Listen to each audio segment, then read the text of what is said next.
estoy bien contenta. Bueno, yo sé que siempre digo que estoy bien contenta, pero la verdad es que me pongo muy contenta con todos los invitados que hemos tenido. Y para mí ahorita sí es un honor también tener aquí a una gran invitada que es Mónica Castellanos. Y vamos a hablar de sus libros. Y antes que nada, ¿cómo estás, Mónica? Gracias. Pues muy contenta, Adriana, querida de estar aquí. Gran amiga, gran lectora. Ahora con este podcast maravilloso, bueno, ¿qué te puedo decir? Estoy feliz de tener esta oportunidad de que charlemos y de que conversemos en torno a lo que ha sido estos años de estar escribiendo y produciendo obra. Sí, de hecho estaba viendo mi libro, que el primero que leímos en el Club del Libro, que fue Aquellas horas que nos robaron, y es del 2019. Me lo dedicaste y todo, y yo feliz. O sea, ayer lo saqué y dije, ¡ay, qué hermoso! Y qué hermosas palabras. Bueno, pues Mónica Castellanos tiene 2 libros. Bueno, tiene 3 libros, pero 2 grandes libros que son Aquellas horas que nos robaron y El aroma de los anhelos. Los 2 libros ya los leí. Hemos tenido oportunidad de platicar con ellos en el Club del Libro. Pero siempre nos gusta empezar, y lo he dicho varias veces, para nosotros los lectores, los escritores son pues nuestros artistas, ¿verdad? O sea, queremos saber todo a detalle, o sea, a qué horas te sientas a escribir, etcétera. Y más bien me gustaría preguntarte, ¿quién es Mónica Castellanos? ¿Cómo te describes tú? ¿Qué me cuentas un poco de ti? Y luego ya hablamos de tus libros. Qué linda, Adriana, mil gracias. Bueno, antes de responderte, me interesa comentarte que esta novela salió en el 2018. Se publicó por la primera edición en julio del 2018. Entonces está ya por cumplir 5 años. ¡Guau! ¡Felicidades! ¡Qué increíble! Sí, estoy muy contenta porque sigue estando vigente, sigue estando en el gusto del público. Tiene la edición de bolsillo, que es la que ya pasa a fondo de la editorial. Y bueno, pues yo no puedo estar más que contenta de la trayectoria de esta novela. Oye, pero aparte, en varias escuelas lo tomaron como libro de texto. O sea, porque es histórico, pero lo tomaron como libro de texto y eso es bien emocionante. Sí, a mí me da muchísimo gusto porque quiere decir que es una novela que se está leyendo en un grupo o en un mercado muy amplio, desde los jóvenes de tercero de secundaria, preparatoria, carrera, amas de casa, a personas de la tercera edad, o sea, profesionistas, hombres, mujeres, o sea, no ha tenido restricción en el gusto de las personas. Sí, ayer buscando un poco de información sobre ti, porque siempre pues me gusta como ver, y había una entrevista, o bueno, más bien una reseña que hicieron de tu libro, y alguien comentó que su hijo llegó y le preguntó, oye, ¿tienes el libro? Estamos viendo este libro, ¿lo tienes? A mí me pasó exactamente igual. Llegó uno de mis hijos y me dijo, oye, mamá, ¿tienes ese libro? Y yo, claro que lo tengo, y autografiado, lo puedes llevar al colegio, no pasa nada. Qué linda, Adriana. Sí, ha sido un gusto enorme el poder trabajar con los jóvenes, porque además los colegios me invitan y tengo oportunidad de estar delante de ellos, de escuchar sus inquietudes. Me encanta que me traen el libro y lo veo todo marcado, intervenido con sus preguntas, sus observaciones. Es decir, que es una lectura que les está llegando, que les está dejando algo. Y me encanta ver que de alguna manera pues puedo colaborar a promover o a fomentar también el gusto por la lectura entre la juventud, que no es algo fácil. Ahora voy a responder tu pregunta, Adriana, porque yo sé que hay tantos temas y que nos podemos ir por muchos vericuetos y por muchas vertientes. Mónica Castellanos es solamente una mujer, es una madre de 6 hijos, es una persona que en algún momento de su vida descubrió el valor de la palabra y cómo a través de la palabra podía comunicar, podía descubrir nuevos mundos a través de la lectura, pero también a través de la escritura. Entonces, bueno, antes de ser Mónica Castellanos la escritora, está Mónica Castellanos la lectora desde la adolescencia, gracias a una comadre, y que empezábamos, tuvimos un club de lectura de 2, porque ella me traía una novela, yo leía otra, la intercambiábamos, la comentábamos, y es un hábito que sigue persistiendo hasta hoy, hasta nuestros días. Sí. Esas recomendaciones que nos vamos haciendo.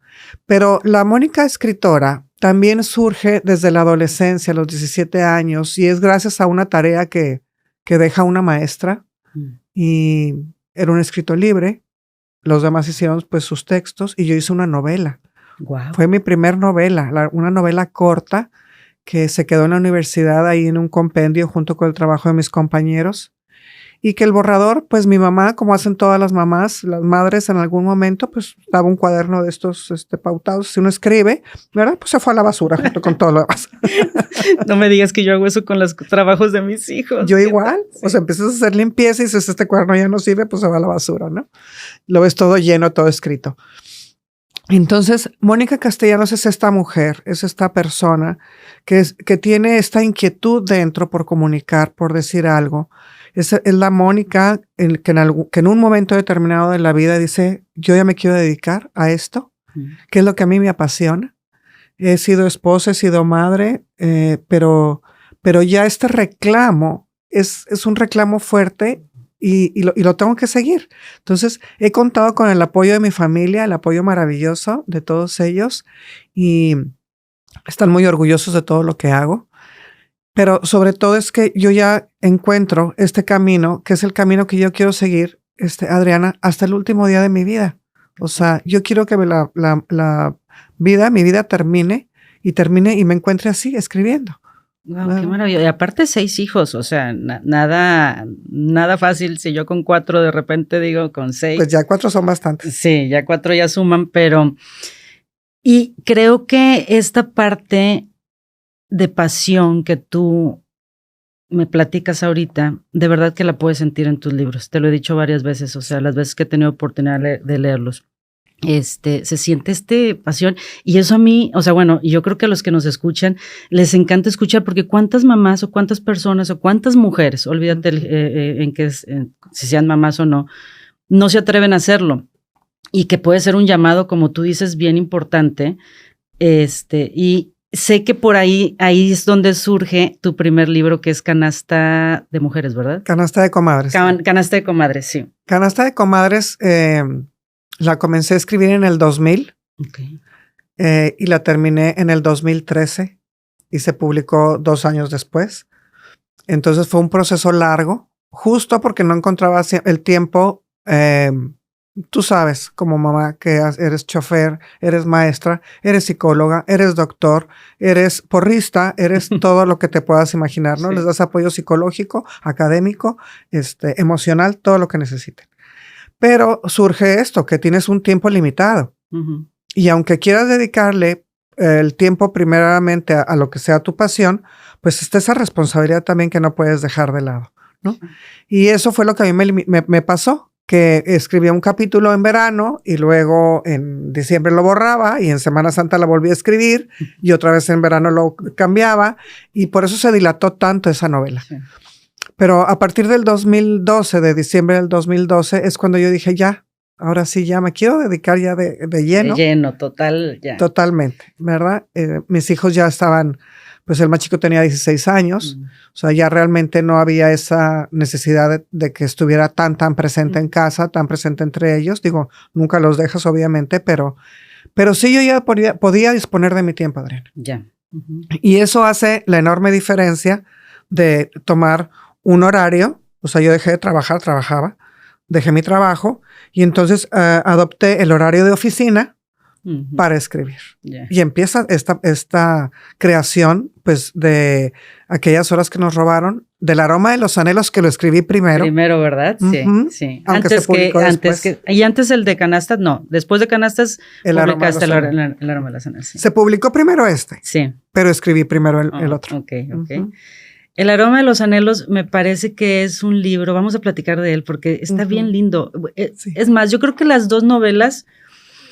Aparte de toda esta parte en aquellas horas que nos robaron, que es histórico y que está perfectamente documentado y que te va llevando de la mano sobre la vida de Gilberto Bosques, me parece una novela muy bonita y que tiene cosas fuertes, que ahorita hablamos de eso. Pero en El aroma de los anhelos me parece todavía mucho más bonita, porque es la historia de María, uh-huh, que era en esta época revolucionaria, y que ella tenía una necesidad de ayudar y de salir, ¿no? Y de pues sí, ser diferente a lo que marcaba en ese momento la revolución, ¿no? Claro, es una mujer que no se conforma. Sí. Uh-huh. Y tenía 16 años en el libro. ¿Cómo surge María? Fíjate que es muy curioso porque primero surgió el personaje del doctor, sí. Que a mí se me antojaba un personaje de época, ¿no? Por el perfil que tenía y todo, se me antojaba. Y cuando empecé a investigar la época de la Revolución, a mí me sigue gustando mucho. Y reflexionas y dices, bueno, a ver, la Revolución Mexicana, ¿en quién pensamos cuando pensamos en la Revolución Mexicana? Pues en Francisco I. Madero, en Venustiano Carranza, en Pancho Villa, en Zapata. ¿Y las mujeres? Pues en las Adelitas. Y yo decía, ¿cómo? ¿Son las únicas mujeres en la Revolución? ¿Qué más hizo la mujer en la Revolución? Y entonces empiezo a investigar, Adrián, y me encuentro con que hubo unos clubes femeninos del Partido Liberal Mexicano. Y estas mujeres maravillosas que quedaron a la sombra de la historia, ellas llevaban entre la ropa escondido correos, las comunicaciones, sí. Ayudaban a mover armas entre la falda y todo lo que traían debajo, escondido. Además, promovían afuera de las fábricas, o sea, hacían propaganda, y su trabajo se quedó ahí a la sombra. O sea, son mujeres que no figuraron en la historia. Y luego me encuentro otras grandes mujeres como Matilde Montoya o Hermila Galindo, mujeres que lucharon en sus ámbitos, Matilde en el ámbito de la medicina, Hermila por el voto femenino. Sí. Y digo, bueno, la hermana de Carmen Cerdán, la hermana de Aquiles Cerdán, y en algún momento decía, bueno, puedo escribir sobre alguna de ellas. Pero dije, bueno, ¿y todas las demás? No. Entonces decido que María es un personaje de ficción construido con todas estas historias e inquietudes que me encuentro en estos personajes femeninos de la historia. Okay. Y la ubico pues en un ambiente muy politizado, donde en su casa llegan los generales, ella es una niña pequeña, se esconde debajo de la mesa y los escucha. Y además es una joven que lee. Y el leer es toda la diferencia. Toda la diferencia, totalmente. Y aparte de que en la historia, pues de una clase pues acomodada, ¿no? Por decir, que también esa parte en las mujeres era muy olvidada, como dices tú, o sea, porque tenía cierto rango y decían, pues esas no hacen nada y no sirven para nada, ¿no? Porque nomás están de niñas lindas, bonitas. Para casarse. Para casarse y no las dejan hacer nada y andan pomposas. Exacto. Y finalmente sí tuvieron un punto bien importante, pues para lograr ciertas cosas, ¿no? Como lo dice aquí en el libro, para lograr ciertas reconciliaciones, peleas, o sea, hay algo oscuro atrás de estas historias que en este libro, El aroma de los anhelos, lo plasman. Pero la parte del doctor, es que el doctor era maravilloso. Sí. Te enamoras de él porque te enamoras de ese doctor, o sea, no había manera. Y él también muy leído, ¿no? Muy preparado, un hombre culto. Y ¿por qué te gusta tanto la Revolución Mexicana? Pues porque es una época de México que yo veo, o sea, muy virulenta, pero que también tiene muchos, o sea, como que es una época de la historia que ha quedado muy encasillada, ¿no? O sea, muy prefabricada. Ok, sí. Y me gusta justo por eso, porque yo veo otros ángulos, por decir, también en El aroma de los anhelos está como girar la cámara hacia el noreste de México, donde es la gesta intelectual. Sí. Porque por eso la novela se desarrolla en Monterrey, en Parras, Coahuila y en San Antonio, Texas. Esta zona que es de donde vienen las ideas, donde viene este documento que termina Madero, que es el Plan de San Luis, que es la invitación a levantarse en armas al pueblo mexicano, sí. Donde se hace todo el análisis después, antes de la sucesión presidencial, donde están las ideas de los Flores Magón, que están desde San Antonio, Texas, publicando, ¿no? Todas estas ideas liberales. Entonces dices, bueno, efectivamente aquí estuvo el semillero, de aquí salió, ¿no? Y que la historia, no lo vi, que siempre en el centro es otra cosa. Sí. Es cierto. Entonces yo quería romper un poco con esto y te digo como que esta época que yo no veo como la revolución, sino como las revoluciones, estos levantamientos y traiciones que hubo una detrás de la otra hasta que llega Lázaro Cárdenas y ya viene la dictadura perfecta. Pero para mí es como ese motivo de inquietud de decir, es un tema que quizás ha sido siempre visto desde el mismo ángulo Y para mí existen esos otros ángulos que no han sido contados, ¿no? Sí. Y sigue habiendo, hay muchas aristas, hay muchas perspectivas que se pueden todavía abordar. No me quiero imaginar la cantidad de información y para acomodarlo, porque a pesar de que pareciera, porque no es un libro tan grande, no, pero envuelve demasiada información. No quiero saber la cantidad de cosas que pasaron por tu cabeza, escritos, borradores, bueno, ya me imagino porque, y me parece algo bien interesante eso que comentas, porque tanto la revolución como muchos otros temas son ya muy comentados, son muy platicados, ya como que mucha gente se sabe más o menos cuál es el guión de cómo pasaron las cosas, y esta es una invitación a una novela de amor acompañada con pues obviamente información, ¿no? Investigación, pero es una novela de amor que te va llevando de la mano a encontrar, pues como dices tú, las diferentes vertientes que tenía la revolución, pero pues también lo bello que era también el amor, porque también se enamoraban, ¿no? Claro, y había muchos detalles que a mí me encantan todavía. Yo no sé si soy porque tengo un espíritu algo romántico o qué, pero cuando encontré las cartas de Francisco y Madero que le escribía Sara a su esposa, o sea, y ese cambio que tuvo él en su manera de ser, cuando ya decide que quiere casarse con Sara, que la quiere cortejar. Son maravillosas. O sea, el lenguaje que viene ahí es una riqueza que yo dije, esto yo lo tengo que recrear también en la novela. Entonces, la novela guarda, Adriana, todos esos elementos sensoriales, visuales. O sea, la novela huele, se ve, se siente, y la sientes dentro del contexto en el que estás. Si estamos en Parras, Coahuila, en el viñedo, viendo el proceso del vino, o si estás en San Antonio, en el ferrocarril, en una calle donde convive el ferrocarril, el automóvil que tiene poco tiempo de estrenarse, el hombre a caballo, los peatones, y estás escuchando esos sonidos, el clac, clac de los cascos del caballo sobre el empedrado. O sea, una ciudad tan vibrante que el lector vibra también dentro de la lectura. Totalmente. A mí me pasó, yo ya he comentado que a mí uno de mis libros favoritos, cuando recién empecé a leer El perfume de Patrick Suskind. Ah, sí, claro. Que a mí ese libro me súper impresionó. Sí, muy fuerte. Porque yo sentía y olía. Claro. O sea, yo olía el pescado podrido. O sea, yo lo... Esa sensación sensorial de conectarme con el libro para mí fue mágico. Y a lo mejor como fue el primer libro y estaba chiquita, pues cállate, me conecté impresionante. Pero a mí me pasó lo mismo con tu libro. O sea, lo hueles, te sientes vestida, te sientes en la época, como dices tú, el caballo, la piedra. O sea, realmente sí logré conectar muy fuerte con ese libro y el título me encanta. Claro, porque lo refleja mucho todo ese ambiente. Y no es un libro que quede solamente en eso, Adriana, que a mí también me interesaba. Sí, es una novela romántica, histórica, o sea, que tiene ese equilibrio, pero también hay más, hay un cuestionamiento, hay metáforas, hay símiles, hay analogías. Por decir, el corsé, para mí era muy importante esta prenda que las mujeres se vieron obligadas a usar, que les comprimía el aire en los pulmones, pero también está el corsé social. O sea, esta serie de normas y reglas que las asfixia. Entonces, te asfixian físicamente, pero te asfixian también socialmente. Y eso es lo que María sentía, y es lo que me interesaba mucho, pues que el lector pudiera reflexionar.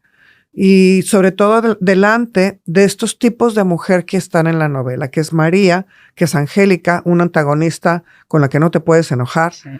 Doña Inés, que es la madre de María y que está metida en este status quo y que además lo siente como algo bueno, como lo mejor para su hija, ¿no? Sí. Y vemos estas diferentes reacciones que tienen las mujeres de la época ante esas situaciones que de alguna manera oprimen a la mujer.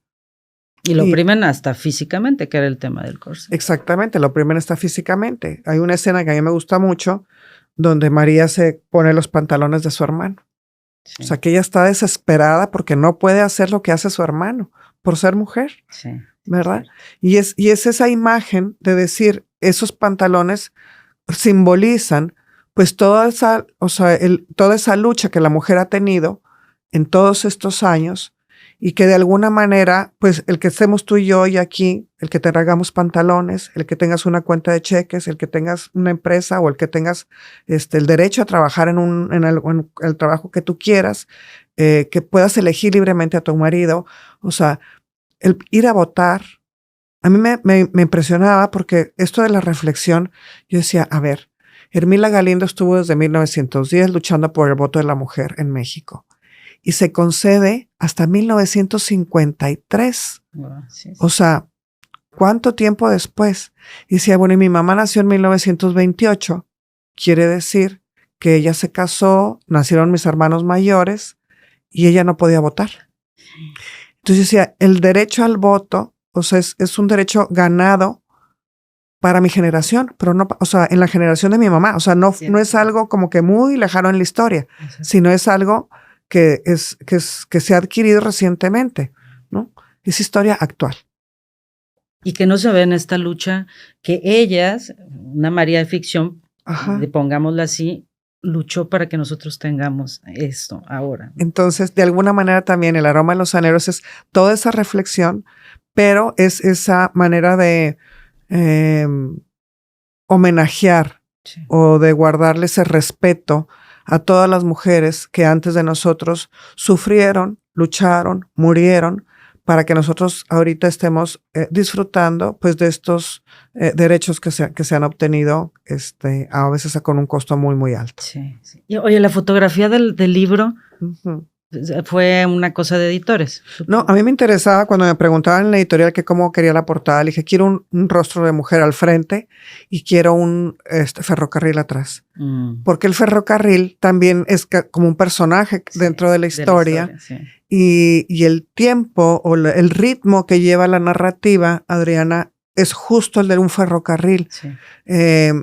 La novela va avanzando despacio en los primeros capítulos, empieza a cobrar velocidad y hasta que de repente al final termina, ¿no? Sí. O sea, como justo ese ferrocarril que es detenido, ¿no? En su carrera. Sí. Entonces, yo me esforcé para que la narrativa quedara más o menos en ese mismo tiempo y por eso la portada tiene esos elementos ahí. Es muy bonita la portada, muy bonita. El título me parece muy hermoso. Sí.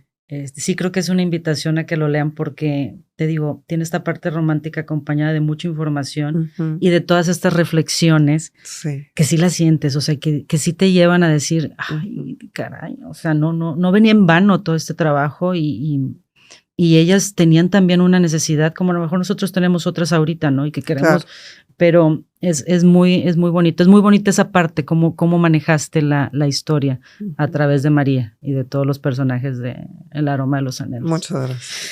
Y ahora pasamos a otro libro que también ha sido, wow, ¿por qué? Cuéntame por qué Aquellas horas que nos robaron es tan exitoso y le va tan bien. Sé que es una historia que no se ha contado y que tú la cuentas en este libro, pero ¿por qué? ¿Cuál crees que sea realmente la magia de Aquellas horas que nos robaron? Sí, bueno, como comentas, es una historia poco conocida. Cuando yo encontré aquella tarde en mi casa trabajando, estaba investigando material de la Segunda Guerra Mundial y me encontré un artículo que mencionaba que a un Gilberto Bosques le habían hecho un homenaje en Austria, le habían dado su nombre a un paseo porque había salvado la vida de miles de personas durante el fin de la Guerra Civil Española y parte de la Segunda Guerra Mundial. Decía, ¿quién es este Gilberto Bosques y por qué nunca he oído hablar de él? ¿No? Eso fue como que la primera sacudida, Adriana. Sí. No me dejó dormir 3 noches, o sea, no me dejaba. Yo traía el tema que estaba investigando por un lado y a Gilberto Bosques por el otro. Tuve la fortuna de encontrarme un teléfono de un familiar y accedí a entrevistar a Laura, su hija. ¿En serio? Okay. Fue un evento maravilloso conocerla. Todavía tengo amistad con ella. La veo cuando voy a la Ciudad de México. En aquel entonces, cuando la entrevisté, ella tenía 89 años, lúcida completamente, y me permitió esa mirada al interior de quien en ese momento yo pensaba que era solamente un cónsul, pero que al estar platicando con Laurita y durante el trabajo de investigación, pues me di cuenta que era un personaje que iba mucho, mucho más allá de un simple cónsul. y no porque ser cónsul tenga algo de simpleza, sino porque Gilberto Bosques es maestro, es poeta, es periodista, es contendiente a la gobernatura con Maximino Ávila Camacho. Trabajó mucho por modificar el artículo 3º de la educación, un hombre muy inquieto y muy preocupado siempre por la educación en México, sobre todo de los segmentos menos favorecidos y quienes vivían en las zonas alejadas de las ciudades. Y finalmente un diplomático. Sí. Entonces, cuando yo veía y revolucionario, o sea, muchas facetas, y cualquiera de esas facetas daba material para haber hecho una novela. Sí, claro. Entonces, esa historia aunada a esa otra gran historia que también para mí fue una historia desconocida, que fue el exilio español en México. Y el tiempo que pasaron en los campos de concentración en Francia. O sea, se ha escrito miles y miles de páginas, se han hecho muchas películas, documentales, obras de teatro sobre los campos de concentración judíos. Sí. Pero de los campos de concentración de españoles en Francia, no hay. No hay nada, exacto. No hay. Sí, sí. Entonces, ¿qué sucede, Adriana? Que cuando la novela se publica, yo no se va a olvidar jamás esa tarde, estaba en la Ciudad de México, era la primera presentación, iba a ser en el Ateneo Español, en la sala María Zambrano, una sala para 60 personas. Yo iba llegando, pues Mónica Castellano, la escritora de Monterrey, que nadie conocía en la Ciudad de México, ni a nivel nacional, ni en ningún lado más que aquí. Y con esta novela y con esta historia publicada, yo decía, bueno, pues no va a estar más que mi prima, mis dos primas y sus maridos, ¿verdad? Y se trajeron a alguien más ahí conocido y listo. Párale de contar, ¿no? ¿Cuál va siendo mi sorpresa? Primero, que un día antes de presentar la novela, recibimos una llamada de la doctora María Luisa Capella. Ella está en la UNAM, es experta, es doctora, es historiadora, experta en el exilio español, descendiente del exilio. No. Entonces, ella llamó para decir que había leído la novela y que estaba muy interesada en ser parte de los presentadores, que si yo no tenía inconveniente en que ella también presentara la novela. No, pues como si es un honor enorme, por supuesto, ¿no? Oye, casi creo que tú volviendo a releer tu historia, así, ay, va a estar bien complejo. ¿Qué me van a preguntar, verdad? Sí, no fue una, digo, ya de entrada ya fue como que un enorme honor el que la primera presentación, María Luisa tuviera ese gesto. Y cuando llegamos a la presentación, que digo, yo esperaba ver nadie, así un poquita gente, para mi sorpresa la sala estaba llena, había gente de pie y gente afuera. Wow. Y al final, Adriana, se acercaban conmigo a que les firmara la novela y a enseñarme la visa, o sea, la copia de la visa firmada por don Gilberto Bosques de su abuelita o de su abuelito, o sea, y que gracias a Gilberto Bosques habían salvado la vida a sus abuelos y después sus padres y ahora ellos estaban chinita. Ahí. Entonces son generaciones de personas, no solamente los 10,000 que llegaron aquí a México, sino todos sus descendientes que hoy por hoy están aquí y cuando leen esta novela me llaman, me escriben, me buscan, me invitan, han dado su testimonio en las presentaciones, en los clubes de lectura. Entonces ha sido como un antes y un después de aquellas horas que nos robaron. Sí, totalmente. Ya entiendo por qué. O sea, digo, ya lo leí, pero entiendo. Me puse chinita, de verdad. Porque y si te contara las anécdotas de cuánta gente, pues aquí en Monterrey, se presentó en el Irlandés, en el gimnasio del Instituto Irlandés, a los 15 días de la presentación en México. Y estaba un señor a mero delante, un señor más grande, y se acerca conmigo al final y me dice, Mónica, yo nací en un campo de concentración en Francia. O sea, mi mamá estaba, perdón, en Argelès-sur-Mer y una enfermera que se había dado cuenta de la cantidad de mujeres que perdían la vida y sus bebés por las condiciones insalubres en que estaban los campos, había instalado una enfermería muy sencilla, pero higiénica. Entonces llevó a mi mamá a esa enfermería, ahí nací yo, y a los 4 meses don Gilberto Bosques nos dio los papeles para venir a México. Qué increíble. Y María Luisa, la doctora, cuando estuvimos en el Ateneo, ella dio un dato escalofriante. Ella dijo que el 94% de los niños que estuvieron en los campos de concentración en Francia fallecieron. Entonces, este señor que estaba ahí era de ese pequeño porcentaje que lograron sobrevivir. Y vivía a 4 cuadras de mi casa. ¿En serio? Entonces hicimos una amistad después de ese momento, ya platiqué mucho más despacio con él, me contó toda la historia pues ya de cómo se quedaron sus papás y él bueno, falleció hace poco. Alfonso Vera Canales, un hombre de veras que pues su testimonio fue muy importante porque me hizo ver realmente el alcance que tiene esta novela no solamente literariamente o en el contexto histórico, sino en lo que está moviendo en las personas. O sea, mucha gente, el común denominador es, Mónica, yo sabía que veníamos de España, que mi abuelo venía de España o que mi abuela venía de España, pero jamás nos imaginamos todo lo que habían sufrido y de lo que no hablaban. Sí. Porque, bueno, es la historia de Gilberto Bosques, pero aparte hay 2 personajes.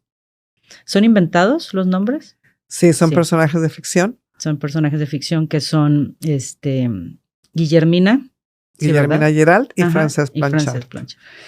Esta historia porque bueno, el libro está, cuenta la historia de Gilberto Bosques a la par de la historia de ellos dos que entran a estos campos de... ¿Cómo pudiste escribir las ratas pasando? ¿Cómo se bañaban? El agua salada. Esa historia está impresionantemente bien escrita, impresionantemente cruel. O sea, ahora no le tengan miedo a la historia. La historia es una historia muy bonita, vuelvo a decir. O sea, la verdad es una historia muy hermosa. Sí, está fuerte. Son escenas fuertes, pero que quedan no tan fuertes como fueron en la vida real. Sí. Estos 2 personajes, Adriana, Mina y Frances, estos 2 jovencitos, bueno, Mina comienza siendo una niña pequeña y la vemos cómo va creciendo a lo largo de la novela, se convierte en una adolescente.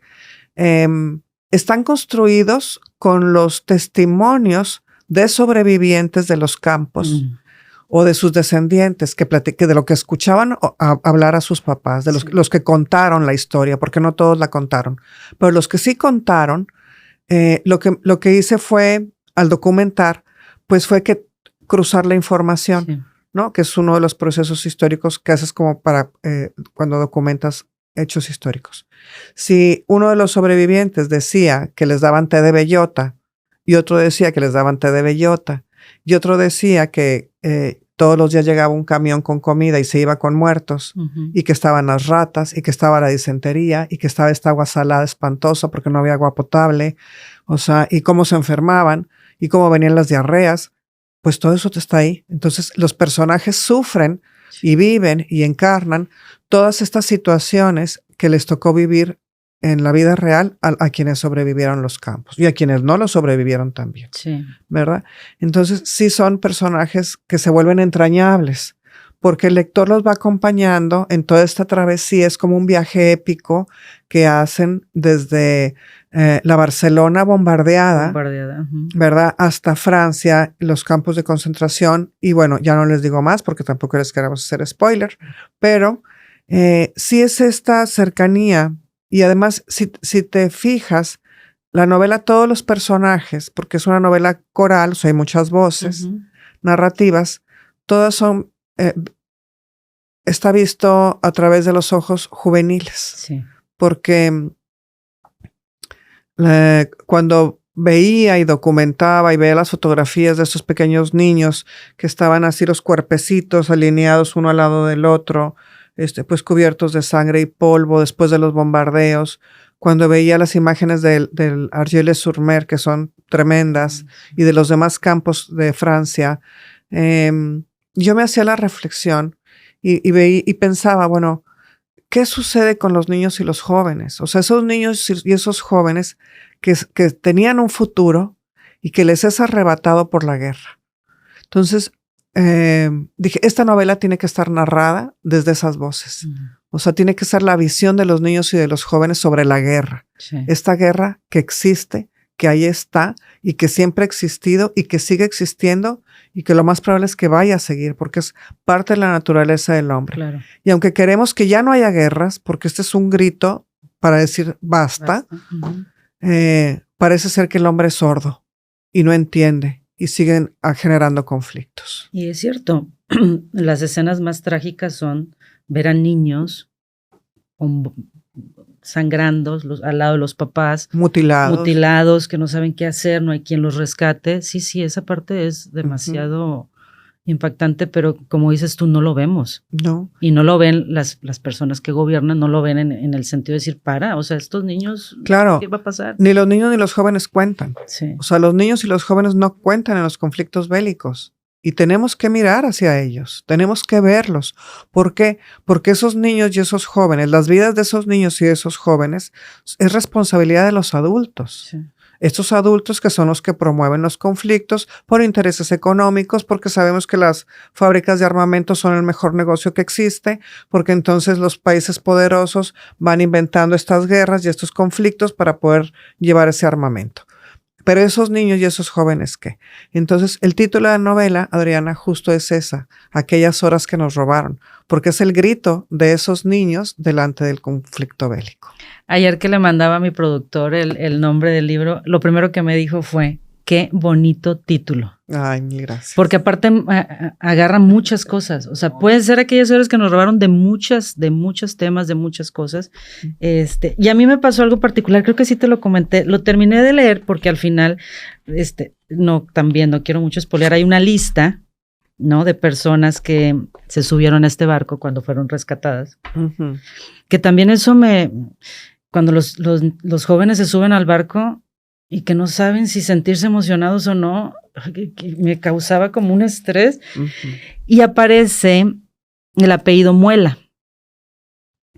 Y yo, cuando veo el apellido, yo le marco a mi papá, y me dice, papá, no tengo idea. Y yo, papá, tienes que leer este libro, por favor. O sea, sí. Aparece, me dice, pues a lo mejor sí, se subieron al barco, no sé, o sea, no sé, en teoría no, ya sabes, ¿no? Salen como todas estas teorías. Uh-huh. Y me impresionó porque, bueno, mi familia, el apellido es europeo. Claro, no es común, no es común aquí en México. Sí, ¿no? Y al parecer estaban en esta lista de barcos. Pero ni mi propia familia sabía, o sea, al menos mi padre no sabía, pues, qué había pasado ni que existía esta historia. Claro. Espero que me esté escuchando y que lo haya leído. Pero eso también claro, pues obvio, me sentí con curiosidad. Uh-huh. O sea, con curiosidad de saber. Y yo decía, bueno, ¿qué tanto no pasaron ellos también en ese momento? ¿Y de dónde vengo? Y estoy aquí. O sea, es un elemento de reflexión. Claro, porque son tus raíces. De alguna manera son tus raíces y son las historias que están ahí atrás, que están guardadas, que están esperando quizás salir a la luz en algún momento o que haya un detonador que pueda pues hacerlas volver a iluminarse. Sí. Uh-huh. Oye, y no te quedas, o sea, me supongo que tienes todavía mucha información. Sí. Y no te quedaste con curiosidad. Digo, el libro así está perfectísimo. Ajá. O sea, no le haría, yo no soy escritora, ¿no? Pero no necesita nada más.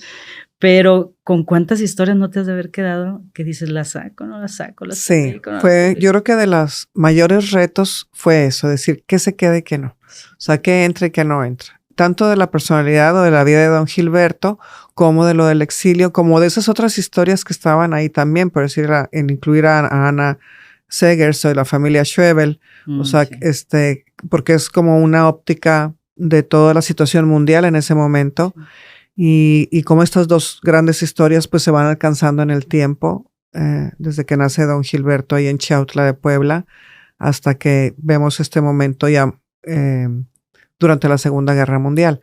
Todo lo de don Gilberto posterior a la Segunda Guerra Mundial, pues no lo incluyo. Y hay mucho material ahí. Él hizo una labor maravillosa también en Portugal.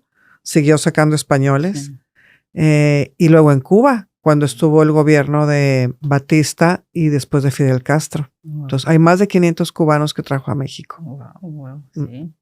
Y ahorita, ¿cómo te inspiras? O sea, no sé si eso nunca se dice si va a haber otra historia o no. Me supongo que sí, porque tienes una pasión increíble para escribir. Pero que veo que te llama la atención situaciones más de reflexión. Sí, mucho. Que de un personaje en sí, sino más bien que te lleva ese personaje a reflexionar y sobre eso sacas una historia, ¿correcto? Sí, yo creo que son las dos cosas, Adriana. Como que primero es algo que me mueve, que me inquieta, alguna historia, o no necesariamente tiene que ser una historia, sino algo que empieza como ahí, ¿no? Como a rasguñar mi interior, como a ronronear, como a inquietarme. Y puede ser la naturaleza humana. Yo leía mucho a Hermann Hesse, leía a Kafka, o sea, y esta cuestión de ese ejercicio de introspección conmigo misma, pero también con el otro, o sea, el ver al otro, es algo que normalmente vas a encontrar en mi obra. ¿Por qué? Porque es parte de la vida, o sea, porque yo creo que la vida es ese descubrimiento continuo, diario, del ser humano respondiendo a la pregunta ¿quién soy? ¿No?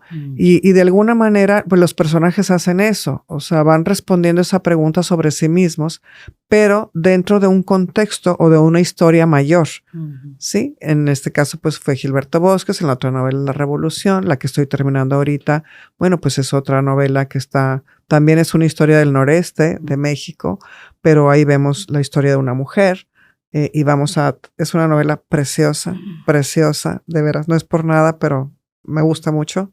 Y entonces siempre hay esos elementos. Y las que tengo todavía ahí en el escritorio, igual hay otras 2 novelas que están ahí esperando turno, ya empezadas, ya aparte documentadas, y que bueno, eventualmente pues saldrán a la luz. Si es que no se atraviesa otro tema o otro personaje antes, ¿verdad? Que es lo que me pasó con esto. Claro. Qué emoción saber que sí va a haber. O sea, que ya estás preparando más novelas. Sí, tengo material como para otras 3 novelas. ¡Wow! Ya las quiero. Oye, porque aparte, pues, como dices, tienes un horario laboral que te pones, ¿verdad? De que voy a trabajar de 9 de la mañana a 6 de la tarde. Qué rico, qué padre. Digo, a mí me encantaría también tener un tiempo para leer todo el tiempo, que eso es maravilloso. Yo igual, Adriana. Tengo cerros, literal, cerros de libros comprados de cada feria, de cada vez que voy a una librería, de que se me atraviesa uno y veo otro, de los que pido por internet. Y lo que me falta es el tiempo para leer. Y digo, bueno, yo me voy a tomar un año sabático donde lo único que voy a hacer va a ser leer. No voy a escribir nada. Estaría genial. Apenas, ¿no? Porque si no, ¿cómo te pones al corriente? Sí. Algo, se me fue, perdón. Algo te iba a comentar y me emocioné, pero iba a hacer algo respecto a la lectura. ¿Todavía tienes club de libros? Ya no, ¿o sí? Pero tú tenías un club de libro, ¿verdad? Yo asisto a un club de lectura que es el de Gaby Riveros, gran amiga, gran escritora, queridísima. Ya estuvo aquí con nosotros. Sí, también. Gaby es un encanto. Y bueno, este semestre no pude ir a ni una sesión. O sea, te digo, de repente, el semestre anterior sí, pero este se me complicó todo el semestre y no hubo manera. Entonces, ese es a donde yo estoy, pues, y me lo puse justo, le dije, Gaby, para obligarme a leer, porque de otra manera se me pasa el tiempo y no leo. O leo cosas sobre lo que estoy trabajando. O sea, dependiendo de la novela que estoy escribiendo, pues hay material de lectura, pero no es la lectura de las novedades o no es la lectura que, ¿no? Que te quieres poner al corriente o que te llama la atención, aunque sea un clásico o que sea, novedad, pero que las voy relegando por el trabajo. Sí.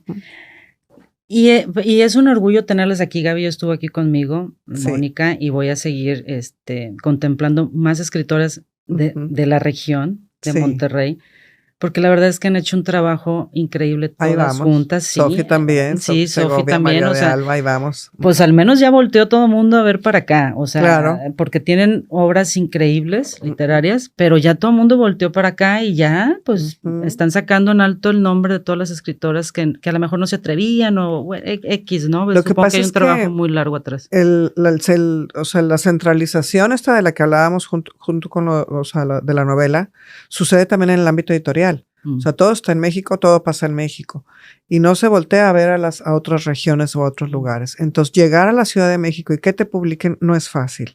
No es un camino fácil. Las que lo hemos hecho, pues bueno, es ya sea por circunstancias, ya sea porque tuvimos la fortuna de que alguien nos recomendara, en mi caso porque tengo una agente literaria, la comparto con Gaby, pero bueno, ha sido esa batalla y como dices, ya están volteando a vernos hacia acá. Sí, entonces, totalmente. Sí, eso es algo muy bueno. Sí, y muchísimas gracias. O sea, la verdad es que me encanta platicar con ustedes. Qué lindo. Me encanta platicar contigo.